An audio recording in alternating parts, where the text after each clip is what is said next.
नमस्कार मंडळी, तुमचं यूट्यूब चॅनलमध्ये स्वागत आहे। मी आहे रवीना। आज आपली रेसिपी राहणार आहे चिकन फ्राय। हॉटेलमध्ये स्टार्टरला वाढली जाणारी रेसिपी म्हणजे चिकन फ्राय। लुसलुसीत आणि ज्युसी अशी रेसिपी बनवणार आहोत आपण इथे। सर्वप्रथम मी इथे पावशेर चिकन घेतलेलं आहे, छानपैकी स्वच्छ पाण्याने धुवून घेणार आहे। त्याच्यानंतर 1 चम्मच अद्रक लसूण पेस्ट, अर्धा चम्मच धना पावडर, अर्धा चम्मच सुहाना चिकन मसाला, अर्धा चम्मच लाल मिर्च पावडर, अर्धा चम्मच हळद, चवीनुसार मीठ, अर्धा वाटी कॉर्नफ्लॉवर, अर्धा वाटी मैदा आणि इथे लिंबू पिळून घेणार आहेत मी अर्धा।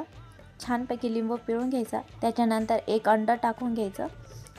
पूर्ण 1 अंड टाकलेलं आहे मी आणि मिक्स करायचं हे मिश्रण। जोपर्यंत एकजीव होत नाही तोपर्यंत मिक्स करत राहायचं। छानपैकी मिक्स करून घ्यायचं आणि 1 तासासाठी मॅरिनेशनसाठी ठेवायचं हे मिश्रण। छानपैकी 1 तास झालेला आहे। त्याच्यानंतर दुसऱ्या बाजूला तेल तापलेलं आहे, त्याच्यामध्ये सर्व चिकनचे पीस टाकून घ्यायचे। सर्व पीस टाकून घेतलेले आहे मी।